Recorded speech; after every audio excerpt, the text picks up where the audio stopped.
संपूर्ण सोलापूर जिल्ह्याचे लक्ष लागलेले सोलापूर कृषी उत्पन्न बाजार समितीच्या संचालक मंडळाच्या निवडणुकीसाठी उमेदवारी अर्ज दाखल करण्याच्या दुसऱ्या दिवशी सहकारी संस्था सर्वसाधारण गटातून 19 जणांनी अर्ज दाखल केले। सहकारी संस्था महिला राखीवमधून 2, सहकारी संस्था इतर मागासवर्गीयमधून 3, सहकारी संस्था विमुक्त जाती भटक्या जमाती 2, ग्रामपंचायत सर्वसाधारण 9, ग्रामपंचायत आर्थिक दुर्बल 1, व्यापारी प्रतिनिधी 9, हमाल तोलार प्रतिनिधी 5 असे एकूण 50 जणांनी अर्ज दाखल केले। यामध्ये प्रामुख्याने माजी आमदार तथा माजी चेअरमन दिलीप माने, बाळासाहेब शेळके, हरीश पाटील, अविनाश मार्तंडे, राजशेखर शिवदारे,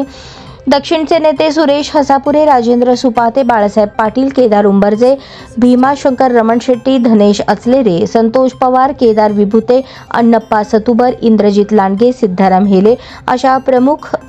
नेत्यांनी उमेदवारी अर्ज आतापर्यंत दाखल केले आहेत। उमेदवारी अर्ज दाखल करण्यासाठी अजून 2 दिवस शिल्लक असून आमदार विजयकुमार देशमुख हे अर्ज दाखल करणार का याकडे सर्वांचे लक्ष लागले असून जिल्हा परिषदेचे माजी अध्यक्ष बळीराम काका साठे हे सुद्धा यावेळी बाजार समितीवर जाण्यासाठी इच्छुक असल्याचे समजते।